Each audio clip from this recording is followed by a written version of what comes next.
जी जनाब, एक बहुत बड़ा इंकशाफ, एक ऐसी चीज़ सामने आई है जो कि बहुत से लोग उसको मानने को तैयार नहीं है। कोई कहता है ये फ़ेक है, कोई कहता है ये ओरिजिनल है। बिल्कुल ठीक वसीम अकरम के हवाले से ही बात कर रहे हैं। उनकी ऑटोबायोग्राफी में उन्होंने एक कन्फेशन किया और ये कन्फेशन वाकई ये बिल्कुल सही है जी। उनकी सुल्तान के नाम से जो ऑटोबायोग्राफ़ी आ रही है, उस ऑटोबायोग्राफ़ी में उन्होंने वाज़े तौर पे लिखा है कि मैं कोकेन का एडिक्ट हो चुका था रिटायरमेंट के बाद, और नशे ने मेरी ज़िंदगी बर्बाद कर दी थी और ये इर्रेसिस्टिबल था और मैं नहीं रोक पाया। उन्होंने कहा कि साउथ एशिया में आप जब स्टार बन जाते हैं तो ख़ुद को संभालना बहुत मुश्किल हो जाता है आपके लिए। डेफिनेटली एक बंदे ने इतनी लाइफ गुजारी, इतना फेम और इतना सब कुछ, और एक बार आप पर्दे से स्क्रीन से हट जाते हैं तो फिर इस तरह आपको झटका लगता है। तो उसमें उन्होंने इंकशाफ किया वसीम अकरम ने कि जनाब उन्होंने कोकेन शुरू कर दी थी, और शुरू उन्होंने की इंग्लैंड में, जहाँ एक पार्टी में उनको ऑफ़र की गई कि आप ज़रा एक लाइन लगाएं, फिर कोई मसला नहीं। लेकिन उन्होंने कहा कि जब मैंने एक लाइन लगाई इसके बाद भाईजान फिर मैं नहीं रुका, मैंने पीछे नहीं देखा, फिर मैं ये काम करता ही गया और फिर मैं बिल्कुल आजिज़ आ चुका था इस नशे से। और मैं समझता था कि शायद मेरी से जान कभी नहीं छूटेगी। पर उनकी बेगम साहिबा यानी कि डॉक्टर जो कि हुमा, उनको पता लगा, तो हुमा ने जो है उनको कहा कि you will have to work out और will have to sort it out. तो उन्होंने उनकी मदद की। उन्होंने कहा जी आपको मदद की ज़रूरत है। वसीम अकरम भी मान गया। उन्होंने कहा जी बिल्कुल, मैं पकड़ा गया हूँ, मेरे वॉलेट से ये निकली है और ये सच है कि मैं कोकेन के एडिक्ट हूँ और मैं अब इसको छोड़ नहीं पा रहा।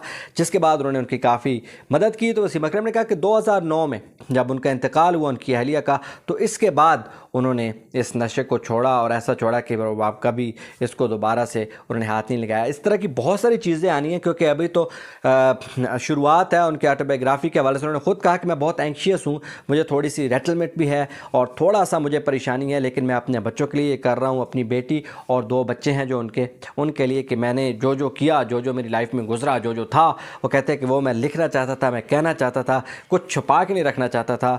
तो मैंने आखिरकार ये सारा कुछ सच जो है वो उगल दिया है, वो लिख दिया है इस अपने ऑटोबायोग्राफी में, जिसमें उन्होंने और बहुत सारे इंकशाफात किए हैं, बहुत सारी बातें की हैं जिनसे आपको आगाह करेंगे। लेकिन अभी जो सोशल मीडिया पर वायरल है वो एक यही बहुत बड़ा इंकशाफ है कि वसीम अकरम ने कहा है कि मैं कोकेन एडिक्ट रहा हूँ और इस नशे के हाथों में मजबूर हो चुका था, और मैं ख़ुद पर जो है वो काबू नहीं रख पाता था। और बाज़ औक़ात तो मैंने यहाँ तक भी, उन्होंने कहा कि मैंने तो यहाँ तक भी सोचा कि मैं जो उनकी अहलियाँ हैं यानी कि हुमा, उनको मैं डाइवोर्स तक दे दूं, क्योंकि नशे में आपको पता है वो इंसान को पता नहीं लगता। वसीम अकरम अपने होशो हवास में नहीं थे।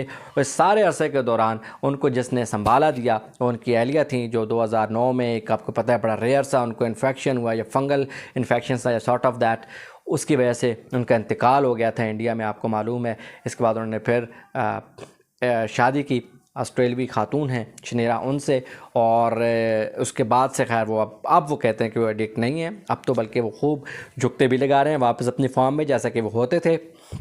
उनके बयानात आ रहे हैं सामने, आप देख रहे हैं आजकल उनको स्पोर्ट्स पे, जहाँ पे वो अपना प्रोग्राम चलाए हुए हैं, जहाँ पर उन्होंने एक वजाहत भी दी है कि जहाँ पर उन्होंने एक बयान दिया था बाबर आज़म के हवाले से, तो उन्होंने क्लैरिटी दी है कि यार बाबर आज़म एक बहुत बड़ा प्लेयर है, उसको मैंने बिल्कुल मशवरा दिया था। और गुप्टिल के हवाले से बात हो रही थी कि वो उन्होंने कभी कप्तानी की नहीं, तो उन्होंने कहा बंदा भूल भी सकता है। उनके भूलने वाली बात सामने आई कि कभी बंदा भूल चूक हो जाती है, और साथ ही फिर ये बात आ गई कि वो कोकेन पे हैं, तो लोगों ने फिर इसको मिलाना शुरू कर दिया कि आप जब पिए हुए होते हैं तो आपको क्या पता लगता है, आप किसी का भी नाम ले जाते हैं, कोई भी बात कर जाते हैं। तो ये बहुत तकलीफ दे है। वो उन्होंने ऑटोबायोग्राफी काफ़ी अर्सा पहले लिखी और साथ लिख भी चुके हैं कि 2009 में उन्होंने कोकेन का नशा छोड़ दिया। तो आप क्यों इस चीज़ को फिर रिलेट कर रहे हैं और एक बंदे को हर्ट करना चाह रहे हैं? और फिर हेटर्स तो करते रहते हैं बात, मैं यहाँ पे सियासी बातें नहीं करता, लेकिन बहुत से लोगों ने फिर इस कोकेन को फिर इमरान खान से जोड़ने की कोशिश शुरू कर दी, और फिर इमरान खान और वो सियासी रंग के, ये पुराना एक ग्रुप था और ये था वो था। खुदा का खौफ करें यार, वो बात कहाँ की है, ये बात कहाँ की है? आप किस तरफ चल पड़ते हैं? कोई सर पैर तो बात का बनाया करें ना, ऐसे ना शुरू हो जाया करें कि जी वसीम अकरम इमरान खान के साथ नशे करता था, जी वसीम अकरम अब भी नशा कर रहा है इसलिए वो प्रोग्राम में पूरा, ऐसा कुछ नहीं है। उनके ऑटोबायोग्राफी में उन्होंने एक कन्फेशन किया और उन्होंने कहा है कि मैंने क्यों कन्फेस किया है, मैंने ये कब किया था, इसमें मेरी मदद किसने की, ये सारी तफसीलात है। बस सिंपल, और कुछ भी नहीं है, बात ख़त्म हो चुकी है और नशा छोड़ चुके हैं। आप भी नशा छोड़ दें, सस्ती यूट्यूब वाला